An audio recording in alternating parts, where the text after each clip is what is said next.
بسم الله الرحمن الرحيم. الحمد لله رب العالمين، إله الأولين والآخرين،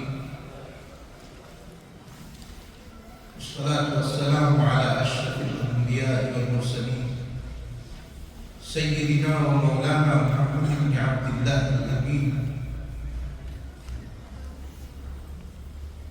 وعلى آله وصحبه أجمعين، وعلى كل من دعا بدعوته واستنى بسنته واهتدى بهديه إلى يوم الدين. أما بعد، قال الله تبارك وتعالى: فأعوذ بالله من الشيطان الرجيم، ونضع الموازين القسط ليوم القيامة. صدق الله مولانا العظيم. حضرات علماء کرام، اس وقت فارغ ہونے والے آخری حدیث پڑھ کر پیش کرنے والے طلبہ عزیز، عام طلبہ اور مہمانان اعظام، ہمارے 26 طلبہ عزیز نے اس وقت آپ کے سامنے بخاری شریف کی آخری حدیث اور آخری باب کو پڑھا۔ بخاری شریف کا یہ خط سال کے اختتام کا اشارہ کرتا ہے۔ تعجب ہے اس بات پر کہ ایسا لگتا ہے کہ چند دنوں پہلے یہ سال شروع ہوا تھا، داخلے ہو رہے تھے، اور اب یہ سال آنن فانن ختم ہو گیا۔ پتہ نہیں چلا کہ اتنے مہینے کیسے گزر گئے۔ اس لیے میں اس موقع پر جس کی مجھے، آپ کو، علماء کو، عوام کو، سب کو ضرورت ہے، وہ پہلے نمبر پر بات پیش کرتا ہوں کہ اپنے وقت کی قدر کیجیے۔ کیا بات تھی کہ اللہ رب العزت کو جب یہ کہنا تھا کہ انسان خسارے میں ہے، تو آپ نے قسم کھائی، اور صرف قسم نہیں بلکہ زمانے کی قسم کھائی کہ زمانے کی قسم انسان خسارے میں ہے۔ اور قرآن کریم کی بلاغت پر قربان ہونے کو دل چاہتا ہے کہ اللہ تعالیٰ جس جگہ قسم کھاتے ہیں، جس چیز کے لیے قسم کھاتے ہیں، اس میں اور قسم میں بڑی مناسبت ہوتی ہے۔ شاہ عبدالعزیز صاحب محدث دہلوی رحمۃ اللہ علیہ نے سورہ والعصر کی تفسیر میں یہ نقطہ بیان فرمایا ہے کہ یہاں زمانے سے کون سا زمانہ مراد ہے؟ مطلق زمانہ مراد ہے، ہو سکتا ہے، یا سرکار دو عالم صلی اللہ علیہ وسلم کا زمانہ مراد ہے جس سے بہتر کوئی زمانہ نہیں ہے، یا شام کا وقت مراد ہے، عصر کا، جس کے بعد دن ختم ہو جاتا ہے۔ کوئی بھی زمانہ مراد ہو، جس کے لیے قسم کھائی جا رہی ہے، اس کے ساتھ مناسبت یہ ہے کہ اے لوگوں، اگر وقت کی قدر کر کے ایمان نہیں لائے، وقت کی قدر کر کے اعمال صالحہ نہیں کیے، وقت کی قدر کر کے اعمال صالحہ کی لوگوں کو رغبت نہیں دی، اور وقت کی قدر کر کے تکلیف میں رہنے والے، امر بالمعروف اور نہی عن المنکر کرنے والوں کو جمع رہنے کی تلقین اور صبر کی دعوت نہیں دی، تو پھر حقیقت میں خسارے میں جاتے ہیں۔ معلومہ خسارے سے بچنے کے لیے اپنے وقت کی حفاظت انتہائی ضروری ہے۔ جتنے لوگ بڑے بنے ہیں وہ وقت کو کام میں لا کر بڑے بنے ہیں۔ کوئی وقت کو ضائع کر کے بڑا بن گیا ہو، ایسا تاریخ میں ملتا نہیں ہے۔ وقت کی اہمیت بہت زیادہ ہے، اس لیے یہ بات پلو سے باندھ لینی چاہیے کہ انشاءاللہ ہم اپنے وقت کی حفاظت کریں۔ کھیل کود میں اپنے وقت کو ضائع کرنے کے مقابلے میں اپنی کتاب، اپنے کرتاس، اپنے قلم کے ساتھ ہم اپنے وقت کو گزاریں، یہ چیزیں مستقبل میں کام آئے۔ حضرت مولانا مفتی محمود حسن گنگوہی رحمۃ اللہ علیہ کے پاس ایک طالب علم حاضر ہوا اور آ کر آپ سے سوال پوچھنے لگا کہ حضرت کھیل کود کا کیا مسئلہ ہے؟ میں عصر کے بعد کچھ دیر کھیلنے کے لیے جاتا ہوں، آپ اس کا حکم بیان فرمائیے۔ حضرت نے فرمایا عصر کے بعد کھیل کر اپنا وقت مت ضائع کرو، عصر کے بعد میرے پاس آ جاؤ، وقت سلیقے سے کیسے گزارا جائے میں تمہیں طریقہ بتلاؤں گا۔ کیسے طریقہ بتلاؤں گا؟ میں تمہیں کتاب دے دوں گا، کہوں گا کہ مجھے پڑھ کر سناؤ، تمہیں بھی فائدہ ہوگا، مجھے بھی فائدہ ہوگا۔ انہی کے پاس حضرت مولانا مفتی محمود الحسن گنگوہی رحمۃ اللہ علیہ ہی کے پاس ایک طالب علم مغرب کی نماز کے بعد ملاقات کے لیے حاضر ہوا اور حضرت اپنے کام میں تھے۔ یہ طالب علم نیچے دیکھ کر بیٹھا ہے۔ حضرت نے پوچھا کہ کیوں فارغ بیٹھے ہو؟ طالب علم نے جواب دیا، حضرت میں فارغ نہیں بیٹھا ہوں، قرآن کی تلاوت کر رہا ہوں اندر ہی اندر۔ حضرت نے فرمایا شاباش، اپنے وقت کو کام میں لاؤ، فارغ مت رہا۔ وقت کو کام میں لانے سے آدمی کام کا بنتا ہے۔ بڑے بڑے لوگوں نے اس کی اہمیت کو سمجھا ہے کہ وقت کو کیسے کام میں لانا ہے۔ ہمارے اکابرین میں فقیہ الامت مجدد دین و ملت حضرت مولانا اشرف علی صاحب تھانوی نور اللہ مرقدہ نظام الاوقات کے بے انتہا پابند تھے۔ آپ ہر وقت اس کی کوشش کرتے تھے کہ میرا ایک لمحہ بھی ضائع نہ ہو جائے۔ چنانچہ ہر وقت آپ اس فکر میں رہتے تھے کہ میرا کوئی وقت ضائع نہ ہو، آپ کوشش کرتے رہتے تھے کہ کیسے میرا وقت کام میں آئے۔ آپ کے حالات میں یہ بات ہم نے پڑھی کہ آخری وقت چل رہا تھا اور آپ صاحب فراش ہو چکے تھے، بستر پر تھے اور ڈاکٹروں نے بولنے سے منع کر دیا تھا کہ آپ بات چیت نہیں کر سکتے۔ چنانچہ آپ بستر پر ہیں، لیکن اس وقت بڑے بڑے لوگ جن میں خاص طور پر نام ذکر کیا جاتا ہے حضرت مفتی شفیع صاحب رحمۃ اللہ علیہ کا، قاری طیب صاحب رحمۃ اللہ علیہ کا اور مولانا بصیر اللہ خان صاحب رحمۃ اللہ علیہ کا، کہ یہ حضرات آپ کے پاس حاضر ہوا کرتے تھے۔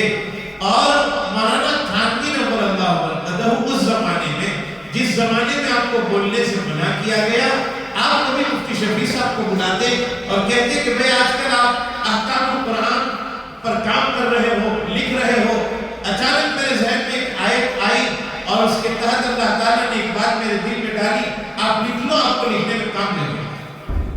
کبھی مولانا بصیر اللہ صاحب کو بلاتے اور کبھی کسی کو بلاتے اور یہ کہتے کہ بھائی ابھی میرے ذہن میں یہ بات آئی ہے، آپ لکھ لو، آپ کو کام لگے گا۔ آپ کی خدمت میں آپ کے کتب خانے کے ناظم مولانا شبیر صاحب رہا کرتے تھے۔ انہوں نے ایک مرتبہ حضرت سے کہا کہ حضرت ڈاکٹروں نے آپ کو بولنے سے منع کیا ہے، آپ کیوں بار بار بولتے ہو کہ کبھی مفتی شفیع صاحب کو بلاؤ، کبھی قاری طیب صاحب کو بلاؤ اور ان کے ساتھ آپ بات کر رہے ہیں، آپ کو ڈاکٹروں نے منع کیا ہے۔ اس موقع پر حضرت تھانوی نے جملہ ارشاد فرمایا، میرے عزیزو اس کو اپنے پلوں سے باندھنے کی ضرورت ہے اور سونے کے حروف سے دل کی تختی پر لکھنے کے قابل ہے۔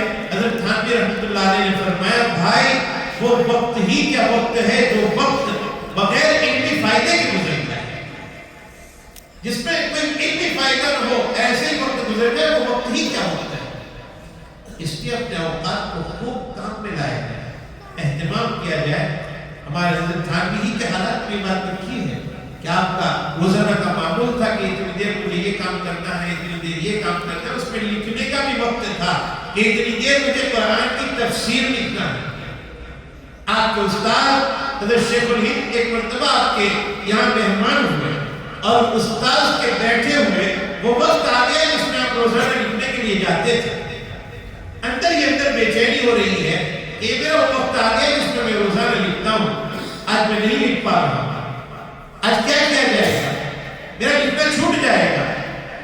چنانچہ بہت بے چین ہو کر اپنے استاد شیخ الہند رحمۃ اللہ علیہ سے درخواست کی کہ حضرت میرا یہ وقت روزانہ لکھنے کا ہے، آپ اگر اجازت دو تو سارا وقت نہیں لیکن ذرا سا وقت فارغ کر کے 2-4 لائن لکھ کر آ جاتا ہوں تاکہ میرا تسلسل باقی رہے۔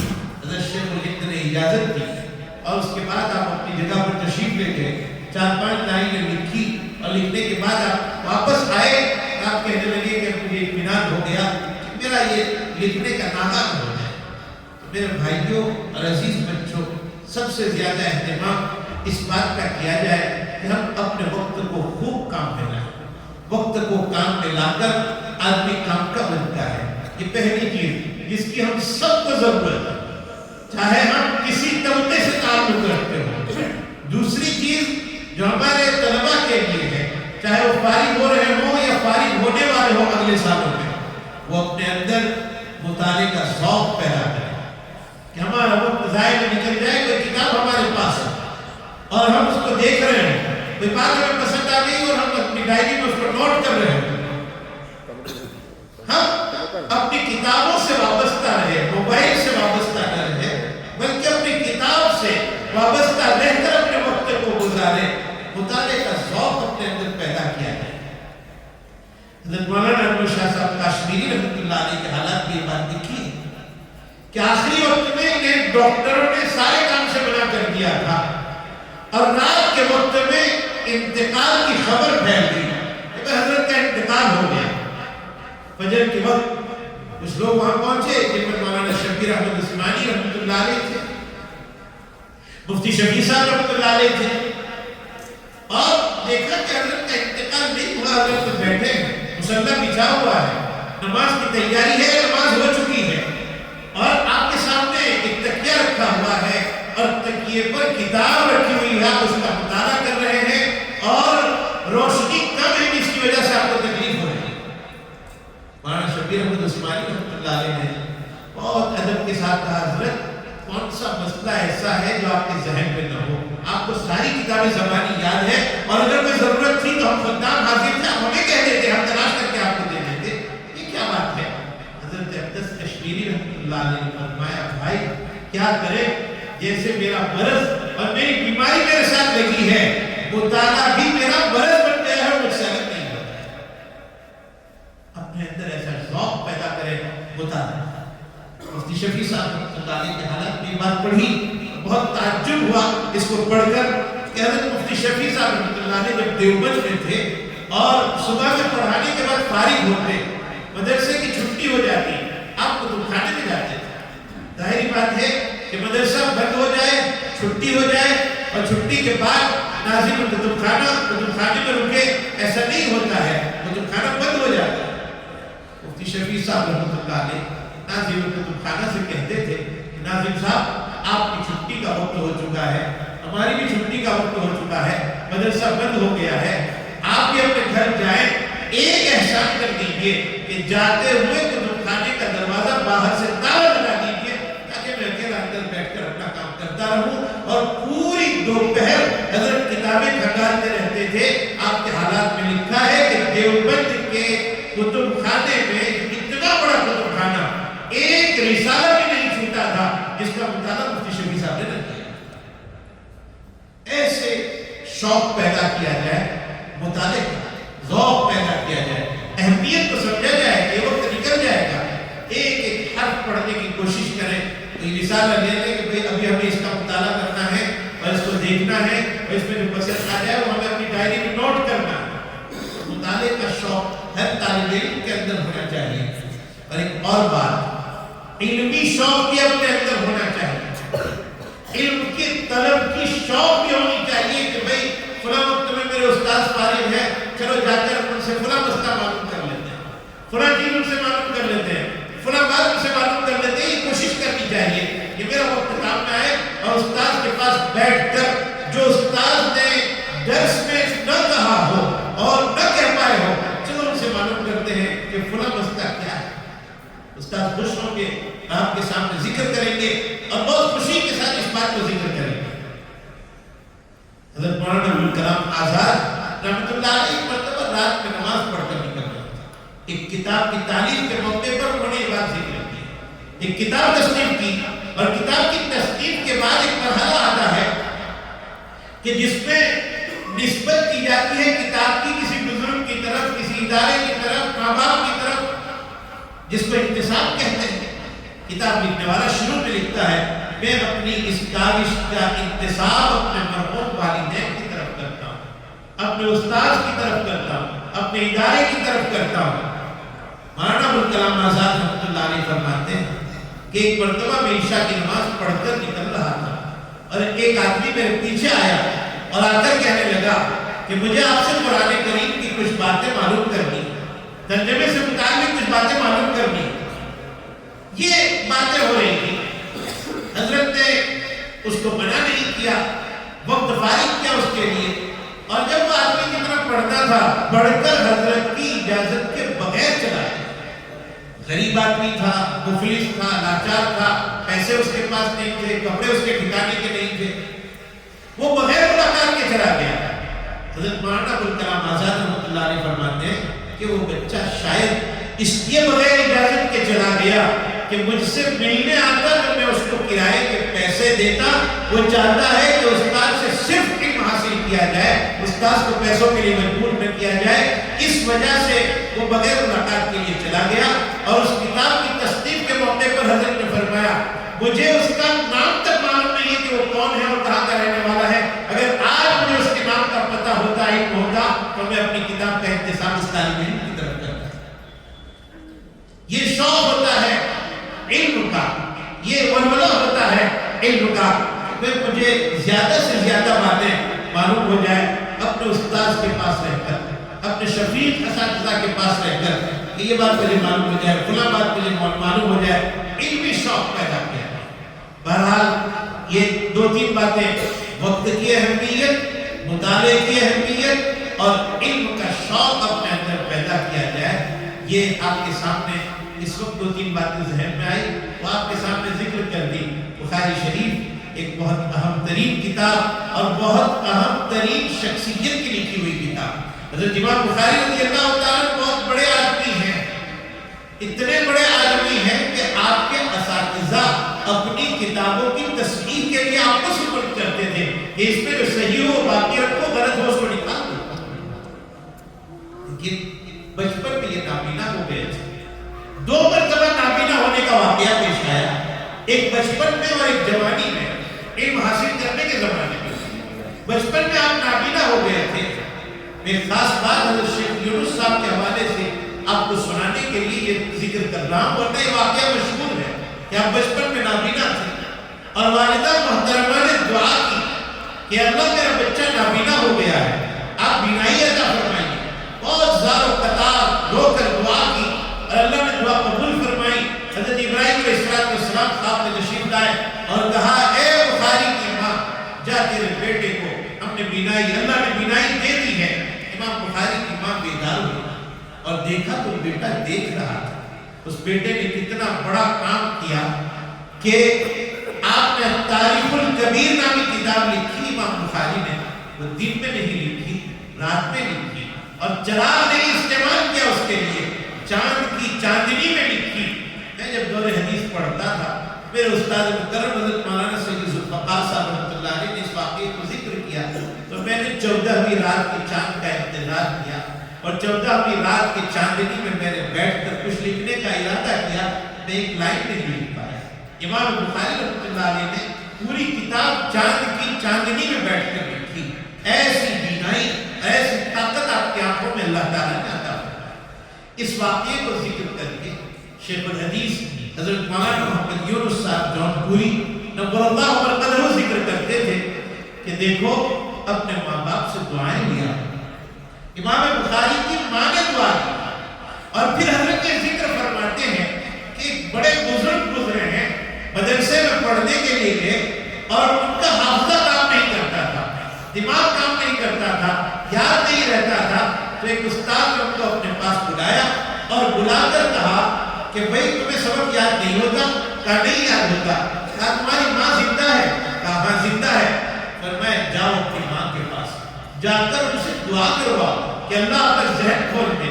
حضرت شیخ فرماتے ہیں وہ آدمی اپنی ماں کے پاس گئے، دعا کروائی، اس کے بعد اللہ تعالیٰ نے علمی دنیا کو نہیں امام بنا۔ اپنی ماں سے دعا، اگر وہ زندہ ہے، اپنے باپ سے دعائیں لو، اگر وہ زندہ ہے ان کی خدمت کرو، ان کی خدمت کو اپنے لیے شرف سمجھو، یہ میرے لیے بڑی سعادت کی بات ہے۔ بہت دھوپ لگے گی جب یہ درخت چلا جائے، ماں باپ اگر زندہ ہیں تو ان کی قدر کر لی جائے۔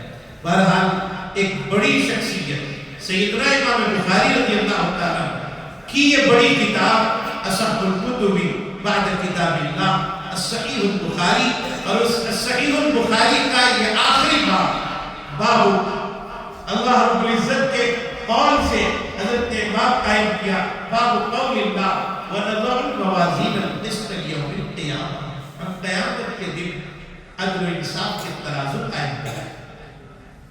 قیامت کے دن اللہ تعالیٰ کے مختلف شان کا ظہور ہوگا۔ اس شان میں ایک شان جلال ہے۔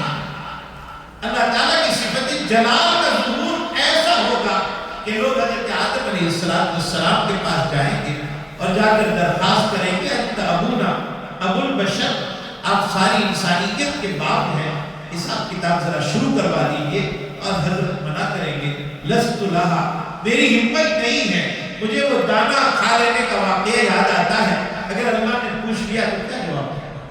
ایک کام کرو، نوح کے پاس جاؤ، حضرت نوح علیہ السلام کے پاس جائیں گے اور حضرت نوح منع کریں گے، وہ کہیں گے جاؤ ابراہیم کے پاس، انہو خلیل اللہ، وہ اللہ کے دوست ہے۔ حضرت ابراہیم کے پاس جائیں گے اور وہ منع کریں گے کہ بھئی یہ میرے بس کی بات نہیں، جاؤ موسیٰ کے پاس، انہو کلیم اللہ، موسیٰ کلیم اللہ ہے، موسیٰ منع کریں گے۔ کہ جاؤ عیسیٰ کے پاس، انہو روح اللہ، وہ اللہ کی بھیجی ہوئی روح ہے، اللہ تعالیٰ کی طرف سے اتاری ہوئی روح ہے۔ اللہ تعالیٰ نے ان کو عجیب انداز سے بغیر باپ کے پیدا کیا ہے۔ حضرت عیسیٰ کہیں گے کہ ایک کام کرو، محمد رسول اللہ کے پاس جاؤ، اور حضور صلی اللہ علیہ وسلم فرماتے ہیں کہ آخر وہ ساجد ہے، میں اللہ کے دربار میں سجدہ ریز ہو جاؤں گا اور لمبا سجدہ کروں گا اور اللہ کی وہ تعریف کروں گا کہ اللہ اس وقت مجھے سکھائیں گے، اور جس تعریف کا علم اس وقت مجھے نہیں ہے ایسی میں تعریف کروں گا۔ اللہ فرمائیں گے یا محمد ارفع راسک، اے محمد صلی اللہ علیہ وسلم اپنا سر اٹھاؤ، سر اٹھا، مانگو آپ کو دیا جائے گا، وشفع تشفع، سفارش کرو آپ کی سفارش قبول کی جائے گی۔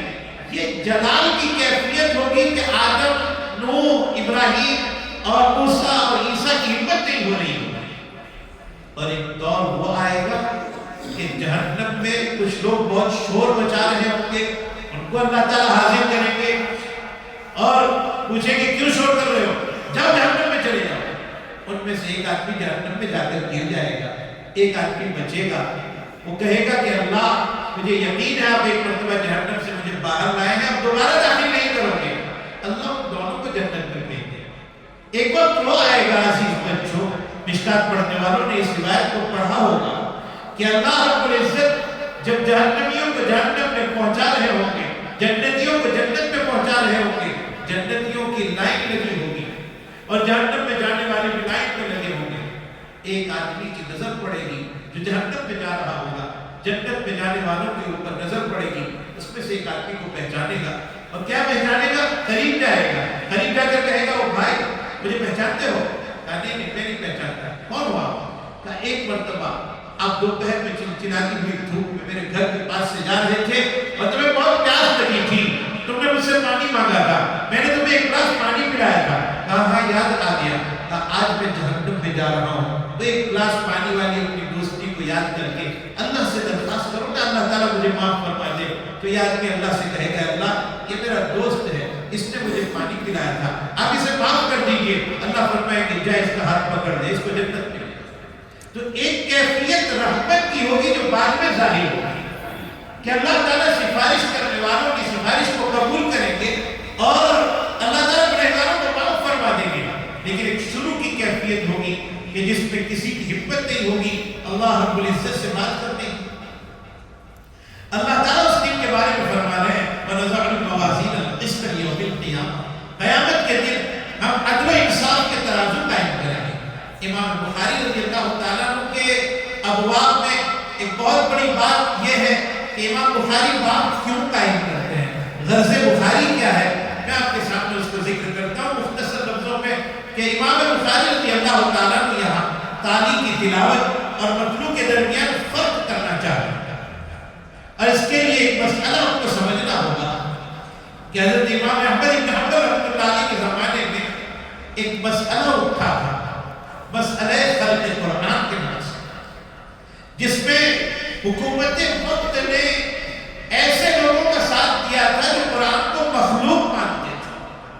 ہم اہل سنت والجماعت کا عقیدہ ہے کہ قرآن اللہ کا کلام ہے، اللہ کی صفت ہے، اللہ ہمیشہ باقی رہنے والے ہیں۔ قرآن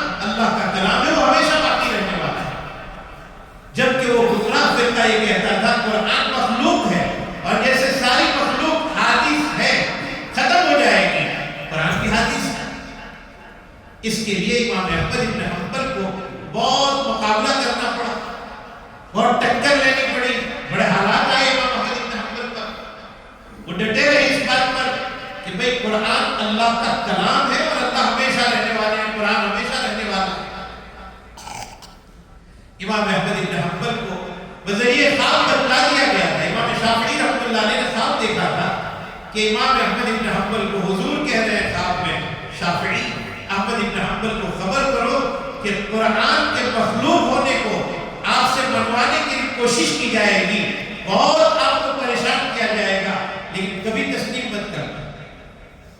امام شافعی نے اپنے شاگرد ربیع ابن سلیمان کو بھیجا خط لے کر امام احمد بن حنبل کے پاس، اور اس خط میں لکھا تھا کہ آپ کے اوپر حالات آنے والا ہے. امام احمد بن حنبل نے وہ خط پڑھا اور خط پڑھ کر رونے لگے. رونا اس بات پر آیا کہ میں کمزور ہوں، اس لیے مجھے پہلے کہلوایا گیا کہ حالات آنے والے ہیں. اور یہ خوشخبری کی نبی کریم صلی اللہ علیہ وسلم کی طرف سے کہ اللہ کے نبی آپ کو کہلوا رہے ہیں، اور خوشخبری دینے والے کو ہدیہ دیا جاتا ہے. امام احمد بن حنبل نے اپنا کپڑا اتارا، کرتا، اور ربیع بن سلیمان کو دیا کہ آپ ہدیہ لے کر آئے ہو، حضور کی خبر لے کر آئے ہو، یہ میری طرف سے آپ کو ہدیہ ہے. یہ کپڑا لے کر ربیع بن سلیمان امام شافعی کے پاس پہنچے. امام شافعی رحمۃ اللہ علیہ نے پوچھا کیا ہوا؟ کہا حضرت نے میری پوری بات سنی، خط پڑھا اور مجھے یہ کپڑا ہدیہ میں دیا ہے، آپ چاہو تو آپ رکھ لو. کہا نہیں، یہ آپ کو ہدیہ ملا ہے، آپ اس کے حقدار ہیں. امام شافعی رحمۃ اللہ علیہ نے فرمایا کہ ایک کام کرو ربیع، کپڑا دھو کر اس کو نچوڑ کر اس کا پانی مجھے دے دو، میں اس سے برکت حاصل کروں. امام شافعی رحمۃ اللہ علیہ نے کہا. بہرحال امام احمد بن حنبل ڈٹے رہے، آپ کو کوڑے برسائے گئے، بہت مارا گیا کہ تسلیم کرو کہ قرآن مخلوق ہے. ایک ایک کوڑا ایسا مارا جاتا تھا، 2 کوڑے مارنے والا ایک آدمی ہوتا تھا. ایک کوڑا مارا، دوسرا مارا، اس کو ہٹا دیا جاتا، پھر دوسرا لایا جاتا تاکہ پوری طاقت کے ساتھ مارا جا سکے. بہت پٹائی کی گئی اور کئی مہینوں آپ جیل میں رہے، سلاخوں میں اور بیڑیوں میں جھگڑے رہے، لیکن آپ نے اپنے حق کو ثابت کر دیا کہ قرآن مخلوق نہیں ہے، اللہ کا کلام. امام احمد بن حنبل بہت بڑے آدمی ہیں، ان کے ماننے والوں میں پھر غلو پیدا ہوا. غلو یہ پیدا ہوا کہ ان کے ماننے والے یہ ماننے لگے کہ قرآن جس صفحے پر لکھا جائے وہ صفحہ بھی قدیم ہے، جس روشنائی سے لکھا جائے وہ روشنائی بھی قدیم ہے. جتنا مقام اللہ کے قرآن و کلام کا ہے ویسا ہی صفحے کا بھی ہے، ویسا ہی روشنائی کا بھی ہے. امام بخاری رحمۃ اللہ علیہ اس بات میں فرق بتلانا چاہتے ہیں کہ قیامت میں آدمی کی تلاوت کا وزن کیا جائے گا، قرآن کے صفحے کا وزن نہیں کیا جائے گا، قرآن کی روشنائی کا وزن نہیں کیا جائے گا. آدمی جو پڑھتا ہے، تلاوت کیا جاتا ہے، اس تلاوت کا وزن کیا جائے گا. معلومات تلاوت الگ چیز ہے، تاریخی تلاوت الگ چیز ہے، اور جس میں دیکھ کر پڑھ رہے ہیں وہ الگ چیز ہے. تاریخی تلاوت اور مطلوع کے درمیان فرق کرنا چاہتے ہیں اور یہ بتانا چاہتے ہیں کہ بھئی قیامت میں تلاوت کا وزن کیا جائے گا، ان کاغذات کا وزن نہیں کیا جائے گا. یہ فرق بتانا چاہتے ہیں.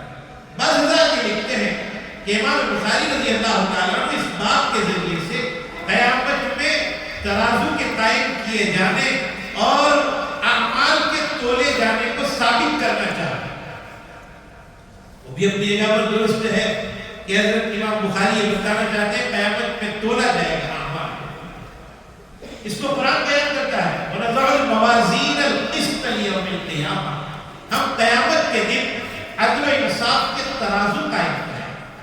یہاں ایک نحوی اشکال ہوتا ہے کہ الموازین جمع ہے، موازین، اور القسط اس کی صفت ہے اور وہ واحد ہے، اور موصوف اور صفت میں مطابقت ضروری ہے. موصوف جمع ہو، صفت بھی واحد جمع ہونی چاہیے. یہاں موصوف جمع ہے اور صفت واحد نہیں ہے. اس کا جواب یہ دیا گیا ہے کہ یہ مضاف محذوف ہے. الموازین ذوات القسط، عدل و انصاف والے ترازو قائم کریں.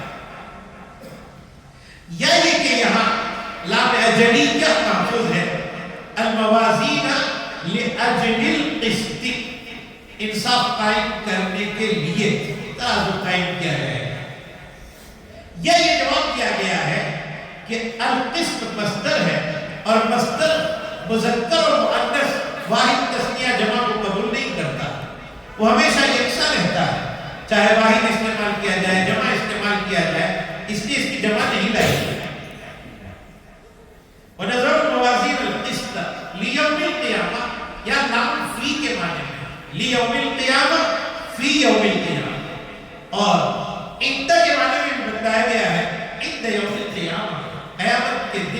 موقع پر لحساب یوم القیامہ، لام کے معنی میں لام اجلیہ بھی مانا گیا۔ بہرحال یہ آیت ہے کہ قیامت کے دن ہم اعمال کے تولنے کے لیے ترازو قائم کریں گے، اور اس میں وَأَنَّ أَعْمَالَ بَنِي آدم وَقَوْلَهُمْ يُوزَنُ، بنی آدم کے اعمال و اقوال تولے جائیں۔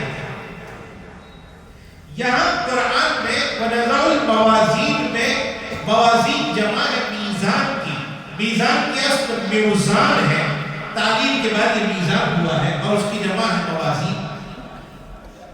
یہاں بحث یہ کی ہے مفسرین نے کہ ترازو ایک ہوگی یا ایک سے زیادہ ہوگی۔ علامہ علوسی بغدادی رحمۃ اللہ علیہ نے روح المعانی میں اس کو ذکر کیا ہے کہ جمع کا لفظ بظاہر یہی بتاتا ہے کہ ترازو ایک نہیں ہوگی، بہت زیادہ ہوگی۔ پھر بہت زیادہ ماننے کی شکل میں یا تو ہر امت کا ترازو ایک الگ الگ ہوگا، یا ہر آدمی کا ترازو الگ الگ ہوگا، یا ہر عمل کا ترازو الگ الگ ہوگا، ہر چیز ممکن ہے۔ اور دوسری طرف علامہ امام فخر الدین رازی رحمۃ اللہ علیہ اس بات کے قائل ہیں کہ موازین جمع ہے، اس کو واحد ماننے کی کوئی ضرورت نہیں۔ جمع کا لفظ یہ بتاتا ہے کہ ترازو ایک نہیں ہوگی بلکہ کئی زیادہ ترازویں ہوں گے۔ حافظ ابن کثیر رحمۃ اللہ علیہ فرماتے ہیں کہ ترازو ایک ہی ہوگی، لیکن چونکہ اعمال کئی تولے جائیں گے تو اعمال کے مختلف ہونے کی وجہ سے ترازو کو ایک نہیں بلکہ جمع کے لفظ سے تعبیر کیا گیا۔ حافظ ابن حجر اسقلانی رحمۃ اللہ علیہ فرماتے ہیں ترازو ایک ہی ہوگی، لیکن اس کی تفخیم شان کے لیے، اس کے بڑے ہونے کو بتانے کے لیے موازین جمع لایا۔ بھئی ایک ہی چیز ہے، لیکن چونکہ وہ بہت بڑی، کتنی بڑی ہے، روایتوں میں ملتا ہے کہ ایک پلڑے میں ساتوں آسمان اور ساتوں زمین سما جائے، اتنی بڑی ترازو اللہ تعالیٰ نے بنا رکھی۔ بہت بڑی ترازو ہے جس کے ایک پلڑے میں ساتوں زمین اور ساتوں آسمان سب سما سکتے۔ اتنی بڑی ترازو اللہ تعالیٰ نے بنائی، تو اس کی تفخیم شان کے لیے اور اس کے بڑے ہونے کو بتلانے کے لیے اللہ رب العزت نے یہاں جمع کا لفظ استعمال فرمایا، وَنَضَعُ الْمَوَازِينَ الْقِسْطَ لِيَوْمِ الْقِيَامَةِ وَأَنَّ أَعْمَالَ بَنِي آدم، اور بنی آدم کے اعمال، بنی آدم میں سب آتے ہیں، مسلمان بھی آ گئے، مشرکین بھی آ گئے، منافقین بھی آ گئے، سب شامل ہے۔ سوال یہ ہے کہ کیا سارے لوگوں کے اعمال تولے جائیں گے یا کچھ لوگ مستثنا بھی؟ حافظ صاحب رحمۃ اللہ علیہ نے فرمایا ہے کہ دو جماعتیں ایسی ہیں جن کا وزن نہیں کیا جائے گا۔ ایک وہ مومن جس کے نام اعمال میں کوئی گناہ نہ ہو، وہ بغیر حساب کتاب کے جنت میں جائے گا، اس کا وزن نہیں کیا جائے گا۔ نمبر دو وہ کافر کہ جس کے اعمال میں صرف کفر ہے، نیکی کوئی نہیں ہے، تو اس کا بھی وزن نہیں کیا جائے گا، وہ سیدھا جہنم میں جائے گا۔ آپ حضرات نے ایک روایت پڑھی ہے اسی بخاری شریف میں کہ اللہ رب العزت نے نبی اکرم صلی اللہ علیہ وسلم کے سامنے امتوں کو ظاہر کیا، اور حضور صلی اللہ علیہ وسلم فرماتے ہیں کسی نبی کے ساتھ ایک امتی ہے، کسی نبی کے ساتھ 8-10 امتی ہے، کسی نبی کے ساتھ کوئی امتی نہیں ہے۔ اتنے میں حضور صلی اللہ علیہ وسلم نے دیکھا کہ بہت بڑی جماعت ہے جس نے آسمان کے کنارے کو چھپا دیا ہے۔ حضور سمجھے یہ میری امت ہے۔ اللہ نے فرمایا محمد صلی اللہ علیہ وسلم یہ آپ کی امت نہیں، یہ میرے نبی موسیٰ کی امت ہے۔ لیکن اب دوسری طرف دیکھو تو بہت بڑی جماعت نظر آئی جس نے آسمان کے کنارے کو ڈھانپ رکھا تھا، دوسرے کنارے کو بھی ڈھانپ رکھا تھا۔ اللہ نے فرمایا کہ محمد صلی اللہ علیہ وسلم یہ آپ کی امت، اس سے بڑی کوئی امت نہیں، یہ آپ کی امت ہے۔ آپ کی امت میں 70,000 لوگ ایسے ہیں جو بغیر حساب کتاب کے جنت میں جائیں گے۔ 70,000 لوگ ایسے ہیں جو بغیر جن کی کوئی پوچھ تاچھ نہیں، سیدھے وہ جنت میں جائیں گے۔ حضور جب اس روایت کو بیان کر رہے ہیں تو ایک صحابی کھڑے ہوئے، وہ کاشا ابن محصن، اور کاشا نے کھڑے ہو کر کہا کہ اللہ کے نبی میرے لیے دعا کر دیجیے کہ میں ان 70,000 میں شامل ہو جاؤں۔ حضور نے فرمایا تبھی آپ ان میں سے ہیں۔ ان کے بعد ایک اور صحابی کھڑے ہوئے کہ اللہ کے نبی میرے لیے دعا کر دیجیے میں ان میں شامل ہو جاؤں۔ حضور نے یہ نہیں فرمایا کہ تم ان میں سے نہیں ہو، بلکہ حضور نے بہترین انداز میں جواب دیا، قد سبقک بہا عکاشہ، اس مسئلے میں عکاشہ تم سے آگے نکل گئے۔ وہ پہلے کھڑے ہو گئے، ان کا نمبر لگ گیا۔ 70,000 لوگ ایسے جنت میں بغیر حساب کتاب کے۔ ترمذی شریف کی روایت میں ہے کہ ہر 1000 کے ساتھ 70,000 لوگ ہوں گے، بڑی جماعت ہوگی، بغیر حساب کتاب کے جنت میں جائے۔ تو حافظ ابن حجر اسقلانی رحمۃ اللہ علیہ نے 2 جماعتیں ایسی ذکر کی ہے جن کا حساب نہیں ہوگا۔ ایک مومنین میں سے جن کے نام اعمال میں کوئی گناہ نہیں ہوگا، وہ سیدھے جنت میں جائیں گے، اور ایک کافرین میں سے جن کے نام اعمال میں نیکی کوئی نہیں ہوگی، وہ سیدھے جہنم میں جائیں گے۔ یہ 2 جماعت کے علاوہ سب کا حساب حافظ صاحب فرماتے ہیں کہ ہوگا۔ لیکن الابواب والتراجم میں حضرت شیخ رحمۃ اللہ علیہ نے اس کو بھی ثابت کیا ہے کہ حضرات انبیاء کرام کا بھی وزن نہیں کیا جائے، حضرات انبیاء کرام کا حساب کتاب نہیں ہوگا، ان کے اعمال کا وزن نہیں کیا جائے گا۔ تو یہ حضرات ہے جن کا وزن نہیں کیا جائے گا، باقی سب کا وزن کیا جائے گا، تولا جائے گا۔ وَأَنَّ أَعْمَالَ بَنِي آدَمَ وَقَوْلَهُ، بنی آدم کے اعمال، نماز روزہ زکوٰۃ حج وغیرہ، وَقَوْلَهُ، اور ان کا بولنا، یوزن، تولا جائے گا۔ یہاں اعمال جمع ہے اور قول واحد ہے، جس میں ادھر اشارہ ہے کہ اعمال کے کرنے کے لیے اعضاء زیادہ ہے۔ آدمی عمل ہاتھ سے بھی کرتا ہے، پیر سے بھی کرتا ہے، دوسرے اعضاء سے بھی کرتا ہے، جبکہ قول کے لیے ایک ہی مصدر ہے اور وہ زبان اس کے قول واحد کہا گیا ہے۔ لیکن بخاری کے بعض نسخوں میں اقوال جمع بھی لایا گیا ہے، تو اس سے پھر متعدد باتوں کی وجہ سے اقوال جمع لایا گیا ہے۔ ان اعمال بنی آدم وقولہ یوزن، تولا جائے گا۔ کیا چیز ہے جو میزان عمل میں تولی جائے گی؟ اس میں علماء کے اقوال مختلف۔ چنانچہ علامہ امام فخر الدین رازی رحمۃ اللہ علیہ نے اس کو تفصیل کے ساتھ اپنی تفسیر میں ذکر کیا، والوزن یومئذ الحق والی آیت کے تحت اس کو تفصیل سے ذکر فرمایا کہ کون سی چیز ایسی ہے جس کو قیامت میں تولا جائے گا۔ اس میں 3 قول۔ پہلا قول یہ ہے کہ آدمی کے اعمال تولے جائیں گے۔ بھئی ہم نماز پڑھتے ہیں، روزہ رکھتے ہیں، زکوٰۃ دیتے ہیں، اپنی باتوں سے، اپنے زبان سے کلام کرتے ہیں، ان ساری چیزوں کو تولا جائے گا۔ اور اس پر دلیل کیا ہے؟ یہاں تو روایت آپ نے ہمیں پڑھی، کلمتانی حبیبتانی الرحمن، 2 کلمے ہیں جو رحمان کو بس بہت پسند ہے، اس کے بارے میں کہا گیا ثقیلتانی فی المیزان، ترازو میں اس کا وزن بہت زیادہ ہوگا، معلوم عمل تولا جائے گا۔ امام بخاری اسی کے قائل ہیں، اسی لیے آپ نے فرمایا ان اعمال بنی آدم وقولہ یوزن، بنی آدم کے اعمال و اقوال تولے جائیں گے۔ امام بخاری اسی کے قائل ہیں، اور ثابت کر دیا کلمتان حبیبتان کے ذریعے سے کہ آدمی کا قول تولا جائے گا۔ جب قول تولا جائے گا تو دوسرے اعمال بھی تولے جائیں گے۔ یہ ایک روایت دلیل ہے امام بخاری رضی اللہ تعالیٰ۔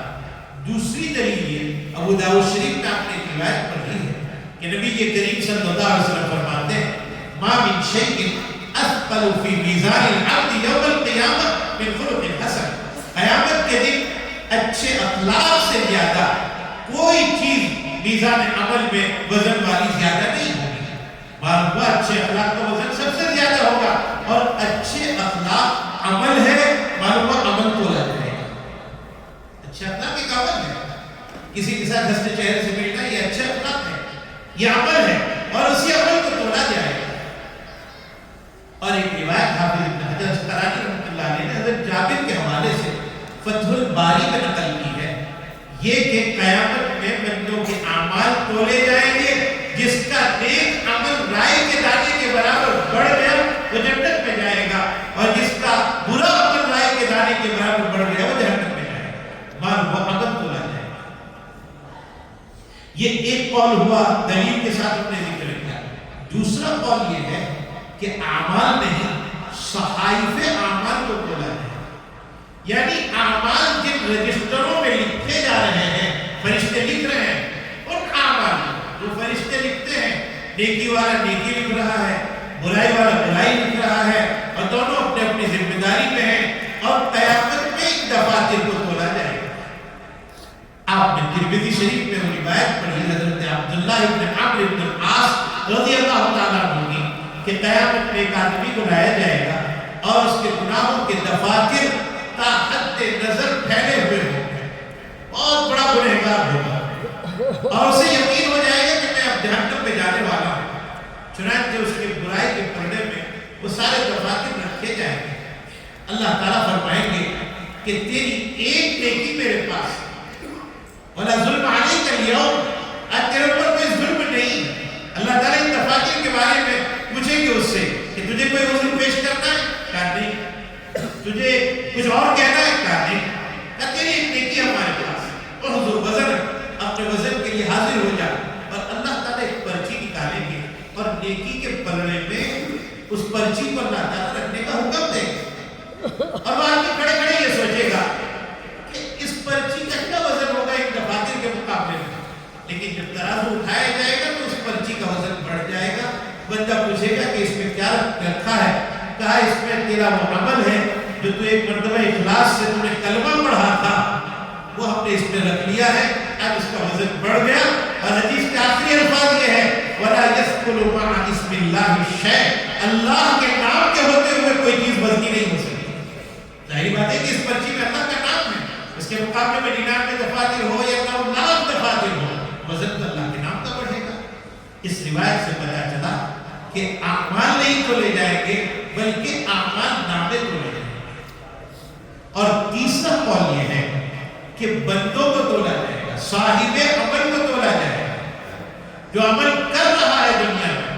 ہم نماز پڑھ رہے ہیں، ہم روزے رکھ رہے ہیں، ہمارا وزن کیا جائے گا، لیکن یہ قول مرجوح ہے۔ مرجوح اس لیے ہے کہ ظاہری بات ہے کہ ایک پڑھنے میں ہمیں اگر رکھا گیا تو مقابل میں دوسرے پڑھنے میں کیا رکھا جائے گا، یہ اشکال یہاں ہوتا ہے۔ لیکن بہرحال کچھ لوگوں نے کہا ہے کہ وزن کیا جائے گا، اور ان کی دلیل بخاری شریف کی کتاب تفسیر میں ایک روایت ہے لَيَأْتِ الرَّجُلُ الْعَظِيمُ السَّمِينُ يَوْمَ الْقِيَامَةِ، قیامت کے دن ایک بہت موٹا تگڑا آدمی آئے گا، لَا يَزِنُ عِنْدَ اللَّهِ جَنَاحَ بَعُوضَةٍ، اللہ کے یہاں مچھر کے پر کے برابر بھی اس کا وزن نہیں۔ معلوم ہوا آدمی کو لا جائے۔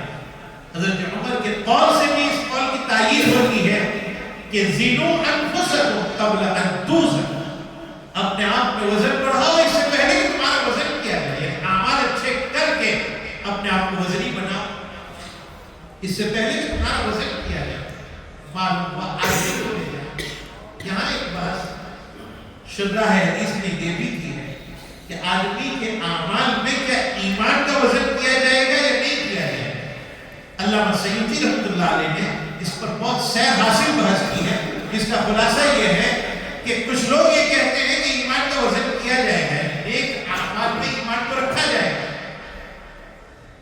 اور ان کی دلیل وہ روایت جو ابھی میں نے آپ کے سامنے پیش کی کہ ایک پرچی نکالی جائے گی اور اس کو نیکیوں کے پلڑے میں رکھا جائے گا، اس میں کلمہ لکھا ہوگا، کلمہ شہادت، معلوم ایمان کا وزن کیا جائے گا۔ لیکن سیوطی کہتے ہیں کہ نہیں، ایمان کا وزن نہیں، وہ ایمان لا کر اس نے ذکر کا ایک عمل کیا تھا، اس کا وزن کیا جائے گا، ایمان کا نہیں۔ بل ایمان کا وزن اس لیے نہیں کیا جائے گا کہ ایک پلڑے میں اگر ایمان رکھا تو اس کے مقابلے میں دوسرے پلڑے میں کفر رکھنا پڑے گا، اور ظاہری بات ہے کسی مومن کے پاس کفر نہیں ہوتا، اس لیے ایمان کا وزن نہیں ہوگا، دوسرے اعمال کا وزن بہرحال کیا ہے۔ تو ان اعمال بنی آدم وقولهم یوزن، بنی آدم کے اعمال و اقوال تولے جائیں گے، وزن کیا جائے گا۔ وقال مجاہد القسطاس العدل بالرومیہ، امام مجاہد جو مفسر ہیں وہ کہتے ہیں کہ قسطاس یہ رومی زبان کا عدل کے معنی ہے۔ امام بخاری رضی اللہ تعالیٰ عنہ کی ایک عادت آپ نے سال بھر دیکھی ہے کہ جب وہ کوئی لفظ نیا آتا ہے تو اس کی لغت کو بیان کرتے ہیں۔ یہاں آپ نے وَنَضَعُ الْمَوَازِينَ الْقِسْطَ میں لفظ قسط سے قسطاس کی طرف آپ کا ذہن گیا، اور اس کی لغت کو بیان کرتے ہوئے کہہ رہے ہیں کہ قسطاس رومی زبان میں عدل کے معنی ہے۔ یہاں پھر بحث شروع ہو گئی کہ کیا قرآن قسطاس رومی زبان میں عدل کے معنی میں معلوم قسطاس رومی لفظ ہے اور وہ قرآن میں ہے. تو قرآن کریم میں غیر عربی کلمات ہیں یا نہیں ہے یہ بات سیدنا امام شافعی رحمۃ اللہ علیہ، ابن جریر طبری رحمۃ اللہ علیہ، ابو عبیدہ، یہ حضرات اس بات کے قائل ہیں کہ پورا قرآن عربی ہے بلسان عربی مبین. ایک لفظ بھی قرآن میں غیر عربی نہیں ہے. قرآن خود دعویٰ کر رہا ہے بلسان عربی مبین. قرآن عربی واضح عربی زبان میں اتارا گیا ہمارا قرآن عربی. اور امام شافعی رحمۃ اللہ علیہ حضرت ابن عباس کا ایک قول جس میں ابن عباس یہ کہتے ہیں قرآن میں فارسی کلمہ ہے، قرآن میں عجمی کلمہ ہے، قرآن میں ایرانی کلمہ ہے. امام شافعی اس کی توجیح کرتے ہیں کہ بھائی عبداللہ ابن عباس یہ کہنا چاہ رہے ہیں کہ کچھ کلمات قرآن میں ایسے ہیں کہ وہی الفاظ دوسری زبان میں بھی استعمال ہوئے ہیں جس کو توارد لغات کہتے ہیں، دونوں لغت میں استعمال. یعنی ایک کلمہ ایرانی زبان میں بھی اور وہ عربی زبان میں بھی. ایسا نہیں ہے کہ وہ ایرانی تھا اور عربی میں لیا گیا. امام شافعی ڈٹے ہوئے اپنے مسلک پر، جبکہ دوسری طرف علماء کی جماعت ایسی ہے جو یہ کہتی ہے کہ قرآن میں غیر عربی کلمات ہیں. چنانچہ تاج الدین سبوکی رحمۃ اللہ علیہ نے 27 کلمات شمار کروائے جو قرآن میں ہیں اور غیر عربی. اور حافظ ابن حجر اسقلانی رحمۃ اللہ علیہ نے اس پر 24 کا اضافہ کیا. علامہ امام سیوطی رحمۃ اللہ علیہ نے اس پر 60 کا اضافہ کیا اور 100 سے زائد کلمات بتلائے ہیں کہ قرآن میں ہیں اور غیر عربی ہیں. اور ان کے غیر عربی ہونے سے قرآن کی عربیت پر اثر نہیں پڑے گا. بھئی ایک آدمی آدھے گھنٹے تک اردو زبان میں تقریر کرے اور اس میں ایک لفظ کو گجراتی کا بولے تو کوئی نہیں کہے گا کہ انہوں نے گجراتی کو بیان کیا، بلکہ سب یہ کہیں گے کہ انہوں نے اردو میں بیان کیا. ایک آدمی مقالہ لکھے 5 صفحات پر مشتمل فارسی زبان اور اس میں ایک لفظ اس نے عربی کا استعمال کیا، یہ نہیں کہا جائے گا کہ یہ عربی کا ہے، یہ فارسی زبان. معلوم پورے قرآن میں اکتا دکتا کوئی کلمہ اگر غیر عربی ہے تو اس سے قرآن کی عربیت پر کوئی فرق نہیں پڑے گا. اور بعض حضرات نے تو اتنا بہترین جواب دیا کہ یہ جو 100 سے زائد کلمات غیر عربی ہیں وہ قرآن میں آنے سے پہلے غیر عربی تھے، قرآن کی ہوا لگنے کے بعد وہ عربی بن گئے، لہذا کوئی اشکال نہیں. تو اس کو ذکر کر رہے ہیں وقال مجاہد القسطاس والعدل بالرومی کا. قسطاس رومی زبان میں عدل کے معنی میں وَيُقَالُ الْقِسْطُ مَصْدَرُ الْمُقْسِطِ. اس کو اچھی طرح سمجھیے گا. اور یہ کہا گیا ہے کہ القسط مصدر المقسط، قسط مصدر ہے مقسط. ظاہری بات ہے کہ قسط قاسط کا مصدر ہو سکتا ہے، مقسط کا مصدر نہیں ہو سکتا. مقسط یہ تو اس میں فاعل ہے مزید فی سے اور قسط ثلاثی سے. امام بخاری یہ کیوں کہہ رہے ہیں؟ اصل میں امام یہ کہنا چاہ رہے ہیں، جو جوابات دیے گئے ان میں سے ایک جواب میں آپ کو 2-3 جواب سمجھاؤں گا. پہلا جواب یہ سمجھاتا ہوں کہ اصل میں قسط جب 3 حرف کے ساتھ استعمال ہو ثلاثی تو یہ ظلم و جور کے معنی میں آتا ہے. فَأَمَّا الْقَاسِطُونَ فَكَانُوا لِجَهَنَّمَ حَطَبًا. قسط یعنی ظلم کرنے والے قاسطون جہنم کا ایندھن بنے. اور جب یہ مزید فی میں ہو تو یہ انصاف کے معنی میں آتا ہے. ان اللہ یحب المقسطین، اللہ تعالیٰ عدل و انصاف کرنے والوں سے پیار فرماتے ہیں. امام بخاری یہاں یہ کہنا چاہ رہے ہیں کہ یہاں آیت میں جو قسط ہے وہ ثلاثی والے معنی میں نہیں ہے بلکہ رباعی والے معنی میں، یعنی ظلم کے معنی میں نہیں ہے بلکہ انصاف کے معنی میں. بھئی آپ سمجھ بھی رہے ہیں یہاں یہ بتانا چاہ رہے ہیں کہ یہ ظلم کے معنی میں نہیں بلکہ اس معنی میں جس معنی میں رباعی میں ہوتا ہے، مقسط کے معنی میں. اور دوسرا جواب یہ دیا گیا ہے کہ قسط اصل میں 2 طریقے سے پڑھا جاتا ہے، قاف کے کسرے کے ساتھ اور قاف کے فتحے کے ساتھ قسط اور قسط. یہ جب فتحے کے ساتھ ہو تو ظلم کے معنی میں آتا ہے اور کسرے کے ساتھ ہو تو انصاف کے معنی میں آتا ہے. آیت شریفہ میں کسرے کے ساتھ ہے، اس کو انصاف کے معنی میں بتلانے کے لیے کہ بھیا غلام رکھا جانا یہ فتحے والا قسط نہیں ہے بلکہ کسرے والا یعنی انصاف والا قسط ہے. اس کے فرمایا والقسط مصدر المقسط، یعنی مقسط کا جو معنی ہوتا ہے انصاف کا وہ یہاں قسط کا معنی ہے. سمجھ میں بات آ رہی ہے؟ تو یہ بتلانا چاہ رہے ہیں. اور ایک جواب یہ دیا گیا ہے کہ قصد اصل میں یہ ذو معنی ہے، کبھی انصاف کے معنی میں آتا ہے کبھی ظلم کے معنی میں آتا ہے. اور سیاق و سباب کو دیکھ کر متعین کرنا پڑتا ہے کہ ہم کون سا معنی متعین کریں گے. چنانچہ حجاج بن یوسف کا واقعہ اس میں شارحین نے ذکر کیا ہے. سعید بن جبیر علیہ الرحمہ سے پوچھا تھا حجاج بن یوسف نے کہ ما تقول فی شانی، میرے باپ میں آپ کا کیا خیال ہے؟ تو سعید بن جبیر رحمہ اللہ نے جواب دیا تھا انت عادل قاسد، تو عادل ہے قاسد ہے. لوگ یہ سمجھے کہ سعید بن جبیر اس کی تعریف کر رہے ہیں، لیکن حجاج بن یوسف بڑا ادیب تھا. اس نے کہا کہ سعید بن جبیر میری تعریف نہیں کر رہے، برائی کر رہے. عادل سے حکم عدولی کرنے والا مراد دے رہے ہیں اور قاسد سے وَأَمَّا الْقَاسِدُونَ فَكَانُوا لِجَهَنَّمَ حَطَبًا اور قاسد مراد دے رہے ہیں. اس سے پتہ چلتا ہے کہ قاسد دو معنی میں آتا ہے. لوگ یہ سمجھے کہ یہ انصاف کا معنی یہاں مراد ہے، جبکہ حجاج یہ سمجھا ہے کہ یہاں ظلم کا معنی مراد ہے. معلوم ہے یہ ظلم معنی ہے. امام بخاری قسط کو مقسط کا مصدر بدلا کر معنی متعین کر رہے ہیں کہ یہاں عدل و انصاف کے معنی ہے. وَنَزَعُ الْمَوَازِينَ الْقِسْطَ لِيَوْمِ الْقِيَامَةِ، قیامت کے دن ہم عدل و انصاف کا ترازو قائم کریں گے. وہاں قسط عدل کے معنی میں ہے. وَيُقَالُ الْقِسْطُ مَصْدَرُ الْمُقْسِطِ وَأَمَّا الْقَاسِطُ فَهُوَ الْجَانِبُ. قاسط جب ثلاثی سے ہو تو ظلم کے معنی میں آتا ہے. اس لیے ہم نے بتلا دیا یہاں ظلم کے معنی میں نہیں بلکہ مقسط یعنی عدل کے معنی میں ہے. یہ یہاں تک لغت بیان ہوئی اور اب حدیث بیان ہو رہی ہے جو بخاری شریف کی آخری حدیث ہے. امام بخاری رحمۃ اللہ علیہ کے استاد احمد ابن اشتاب، احمد ابن اشتاب دو طریقے سے ہے، حمزہ کے فتحے کے ساتھ اور حمزہ کے کسرے کے ساتھ. یہ امام بخاری رضی اللہ تعالیٰ عنہ کے استاد.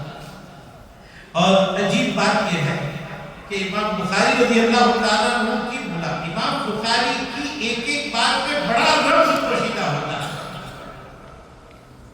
امام بخاری کی ملاقات اپنے استاد احمد ابن اشتاب سے احمد ابن اشتاب کی عمر کے آخری سال میں مصر میں حضرت امام بخاری کی ملاقات ہوئی اپنے استاد احمد ابن اشتاب سے اور اسی سال احمد ابن اشتاب کا انتقال ہے. چونکہ اخیر میں ملاقات ہے اس لیے بخاری شریف میں اخیر میں ان کی روایت ہے. حدثنا احمد بن اشتاب قال حدثنا محمد بن فضيل عن عمارة بن القعقاع عن ابي زرعة عن ابي هريرة رضي الله تعالى عنه. ابو هريرة رضي الله تعالى عنه سے مروی ہے قال النبي صلی اللہ علیہ وسلم، حضور اکرم صلی اللہ علیہ وسلم ارشاد فرماتے ہیں کلمتان، دو کلمے ہیں. یہ دو کلمے نہیں ہیں، کلام ہے جی، لیکن کلام کو کلمہ بول دیتے ہیں. دو کلمے ہیں حبیبتان الی الرحمن، جو رحمان کو بہت پسند، اور در حقیقت وہ کلمے پسند نہیں ہے، کلمے کا پڑھنے والا پسند ہے. یہاں اللہ تعالیٰ کے ناموں میں سے صفت الرحمن کو بیان کیا. کوئی اور نام بھی ذکر کر سکتے تھے، صفت الرحمن کو ذکر اس لیے کیا کہ اللہ تعالیٰ اللہ کے نبی بتلانا چاہتے ہیں کہ رحمان کی صفت رحیمی اس بات پر دال ہے کہ جو چھوٹے چھوٹے کلمے پڑھو اور ثواب بہت بڑا یہ رحمان ہی کر سکتا ہے. اس لیے رحمان کو ذکر کیا. کلمتانی، دو کلمے ہیں حبیبتانی الی الرحمن، جو رحمان کو بہت محبوب ہے، پسند ہے، اللہ تعالیٰ کو بہت پسند ہے. جب اللہ تعالیٰ کو بہت پسند ہے تو کیسے ہوں گے؟ خفیفتان علی اللسان، ثقیلتان فی المیزان، اور قیامت میں ترازو میں بڑے وزنی ہوں گے، اور وہ دو کلمے ہیں سبحان اللہ و بحمدہ سبحان اللہ العظیم۔ یہ دو کلمے ہیں جو رحمان کو بہت پسند ہیں۔ شارحین حدیث نے یہاں اس کی ترکیب بیان کی ہے کہ یہاں کیسے ترکیب ہوگی۔ فرمایا سبحان اللہ و بحمدہ سبحان اللہ العظیم، یہ مبتدا مؤخر اور کلمتان اپنی فعل و صفت کے ساتھ خبر مقدم ہے۔ خبر کی جب صفتیں زیادہ ہو تو اس کو مقدم اس لیے کرتے ہیں تاکہ سامع میں سننے کا شوق پیدا ہو جائے۔ اس کو بلاغت میں تشویق کہتے ہیں۔ تشویق کے پیدا کرنے کے لیے یہاں پہلے خبر کو لایا گیا، اور وہ خبر اس طرح لائی گئی، کلمتان، دو کلمے ہیں، حضور بیان فرما رہے ہیں۔ تو سننے والے کو یہ خیال ہوا کہ کون سے دو کلمے، وہ کیا ہے وہ دو کلمے؟ تو جواب نہیں دیا جا رہا ہے کہ وہ کون سے دو کلمے ہیں۔ یہ کہہ رہے ہیں حبیبتان الی الرحمن، رحمان کو بہت پسند ہے۔ جب یہ بات سامع نے سن لی کہ رحمان کو بہت پسند ہے تو اور شوق پیدا ہوا کہ اب تو بتا دو کہ وہ کون سے ہیں۔ تو فرمایا خفیفتان علی اللسان، زبان پر ہلکے پھلکے ہیں، اتنے زبان پر ہلکے پھلکے، اب بتا دو کہ وہ کون سے ہیں۔ فرمایا ثقیلتان فی المیزان، ترازو میں بڑا وزنی ہے۔ اس پہ اس طرح بھی شوق پیدا کیا جاتا ہے کہ کلمتان، دو کلمے ہیں، حبیبتان الی الرحمن، رحمان کو بہت پسند ہے، تو شوق پیدا ہوا کہ بھئی رحمان کو بہت پسند ہے تو وہ تو بہت مشکل ہوگا اس کا ادا کرنا۔ تو فرمایا نہیں، مشکل نہیں ہے، خفیفتان علی اللسان، زبان پر ہلکے پھلکے، زبان پر ہلکے پھلکے تو ثواب ہی کیا ملے گا؟ فرمایا نہیں، بہت ثواب ملے گا۔ ثقیلتان فی المیزان، ترازو میں بڑے وزنی ہیں۔ کون سے ہیں وہ کلمات؟ جلدی بتلا دو۔ تو فرمایا سبحان اللہ و بحمدہ سبحان اللہ العظیم۔ یہ ایک ترکیب بیان کی امام بخاری رضی اللہ تعالیٰ عنہ نے اپنی اس روایت پر اس کتاب کو ختم فرما دیا۔ میرے استاد محترم حضرت تشریف لے آئے ہیں، میں بہت جلدی اپنی بات کو ختم کرتا ہوں۔ امام نے اپنی اس کتاب کو اس بات پر اور اس روایت پر کیوں ختم فرمایا؟ اصل میں کتاب کے آغاز اور کتاب کی انتہا میں مناسبت ہے۔ کتاب کا آغاز مقدمے کے طور پر وحی سے ہوا، اصل افتتاح اس کا کتاب ایمان سے، اور آخری کتاب کتاب توحید ہے۔ ایمان اور توحید دونوں ایک ہی چیز ہے، لہذا ایمان سے شروع کیا اور ایمان کے اہم مسائل توحید پر کتاب کو ختم کیا، یہ مناسبت ہے۔ دوسری چیز کہ پہلا باب قائم کیا تھا، باب کیف کان بدء الوحی، اور آخری باب ہے نظر الموازین القسط۔ دونوں میں مناسبت یہ ہے کہ اصل میں اللہ کا پہلا تعارف وحی کے ذریعے سے ہوتا ہے۔ اللہ ہے، یہ تعارف وحی کے ذریعے سے ہوتا ہے۔ نبی پر وحی اتری اور نبی نے ہمیں بتایا کہ اللہ ہے اور وہ ایک ہے۔ یہ پہلا کام ہے، اللہ کا تعارف۔ اور ہماری زندگی کا آخری کام جنت میں جانے سے پہلے ترازو میں وزن کیا جانا اعمال کا، یہ آخری کام ہے۔ تو شروع میں پہلی چیز کو بیان کیا، انتہا میں آخری چیز کو بیان کیا، اور پھر پہلی روایت نیت کی لائی، اعمال صالحہ کے بارے میں انما الاعمال بالنیات، اور آخری روایت وزن کی لائی جس میں ادھر اشارہ کر دیا کہ اللہ تعالیٰ نے جو کام لیا ہے امام بخاری سے، امام بخاری رحمۃ اللہ علیہ فرمانا چاہتے ہیں کہ قیامت کے دن اپنے اعمال کا ترازو میں وزن بڑھانے کے لیے اپنے اندر اخلاص پیدا کیا۔ اس کے پہلے اخلاص لائے اور آخر میں عمل کا وزن کرنے کا باب لائے۔ اور پھر پہلی روایت احمد حمیدی کی ہے اور آخری روایت احمد ابن اشتاب کی ہے۔ دونوں کا مادہ حمد سے ہے، حمد سے شروع کیا اور حمد پر ختم کیا۔ ادھر اشارہ ہے للہ الحمد فی الاولی والآخرہ، اللہ کی تعریف پہلے بھی ہونی چاہیے اور اللہ کی تعریف اخیر میں بھی ہونی چاہیے، تو اللہ تعالیٰ کام میں حسن پیدا فرمائے۔ اور پہلی روایت حضرت عمر بن الخطاب کی ہے اور آخری روایت ابو ہریرہ رضی اللہ تعالیٰ عنہ کی ہے، اور دونوں مہاجر ہیں۔ طالبان علوم نبوت کو یہ کہنا چاہ رہے ہیں، اے طلبہ، جب تک علم کے لیے ہجرت نہیں کرو گے وہاں تک کمال پیدا نہیں ہوگا۔ بہرحال اس پر اپنی کتاب کو ختم کر دیا۔ سبحان اللہ و بحمدہ سبحان اللہ العظیم پر۔ اصل میں امام بخاری مجلس تصنیف ختم کر رہے ہیں اور مجلس کے ختم کرنے پر جو دعا پڑھی جاتی ہے وہ لانا چاہ رہے تھے، لیکن وہ روایت آپ کی معیار پر نہیں اتر رہی تھی، شرائط پر نہیں اتر رہی تھی، اس لیے اس کے قائد مقام سبحان اللہ و بحمدہ سبحان اللہ العظیم لے آئے۔ اور ہمارے حضرت مولانا ابرار صاحب رحمۃ اللہ علیہ فرماتے تھے کہ اصل بات یہ ہے کہ قرآن کریم کی عظمت کے اعتبار سے سب سے بڑی آیت، مقام مرتبے کے اعتبار سے آیت الکرسی ہے، اور اس کا اختتام لفظ عظیم پر ہوتا ہے۔ امام بخاری نے بھی اپنی عظیم کتاب کا اختتام لفظ عظیم پر کیا، اور اس طرح مناسبت پیدا ہو گئی۔ مجھے یہ بات اختتام پر یاد آ رہی ہے کہ اللہ کے نبی صلی اللہ علیہ وسلم کو آخری عمر میں یہ کہا گیا تھا اذا جاء نصر اللہ والفتح ورأيت الناس يدخلون في دين الله افواجا فسبح۔ آخری عمر میں آپ کو یہ کہا گیا تسبیح بیان کیجیے۔ امام نے بھی اپنی کتاب کے اخیر میں تسبیح کو ذکر کیا تاکہ ہمیں بھی اپنی موت یاد آ جائے، اپنی عمر کا اختتام یاد آ جائے۔ تسبیح کے بڑے فضائل آپ نے خود بخاری میں پڑھا ہے، من قال فی اليوم 100 مرہ سبحان اللہ وبحمدہ حطت عنہ خطایا۔ جو آدمی دن میں 100 مرتبہ سبحان اللہ وبحمدہ پڑھتا ہے، اللہ تعالیٰ کی طرف سے اس کے گناہ معاف کر دیے جاتے ہیں، چاہے وہ گناہ سمندر کے جھاگ کے بارے میں۔ تسبیح اتنی اہم چیز ہے کہ ہمارے حضرت مولانا ابرار صاحب رحمۃ اللہ علیہ فرمایا کرتے تھے کہ جس سے ہم دانوں سے تسبیح گنتے ہیں اس کا نام کچھ اور بھی رکھا جا سکتا ہے۔ اس سے تو حمدللہ پڑھا جاتا ہے، تحمید نام رکھتے تھے، حوقلہ پڑھا جاتا ہے، کچھ اور نام رکھتے تھے، لیکن کیا بات تھی کہ تسبیح یعنی سبحان اللہ نام رکھا اس کا، معلوم ہوا اللہ کے ذکر میں بہت بڑا ذکر ہے تسبیح، اس وجہ سے اس کا نام تسبیح رکھا۔ تو لفظ سبحان کا اللہ کی ذات پاک ہے، اس بات پر آپ نے اپنی کتاب کو ختم کیا۔ میں اخیر میں سارے آنے والے لوگوں کے سامنے ایک بات یہ ذکر کرتا ہوں کہ یہ زندگی ہے، ختم ہو جائے گی۔ اپنی زندگی کے اختتام سے پہلے کچھ کام ایسے کر لیے جائے کہ ترازو اعمال میں وزن پیدا ہو جائے۔ آپ نے بھی روایت سنی کہ نیک اچھے اخلاق کا عمل بہت زیادہ ہوگا قیامت کے ترازو میں، معلوم اخلاق اچھے بنائے جائیں۔ عبداللہ ابن مبارک رحمۃ اللہ علیہ سے پوچھا گیا کہ یہ اچھے اخلاق ہوتے کیا ہیں؟ فرمایا شیء ہین، اچھے اخلاق تو بہت آسان چیز ہے۔ پوچھا کیا ہے اچھے اخلاق؟ فرمایا 2 چیزیں، ہنستا چہرہ اور میٹھی زبان۔ یہ 2 چیزیں پیدا کر لو، اچھے اخلاق پیدا ہو جائیں گے۔ تو اچھے اخلاق پیدا کیے جائیں، ذکر کی پابندی کی جائے، سبحان اللہ وبحمدہ سبحان اللہ العظیم کا وزن بڑھ جائے گا۔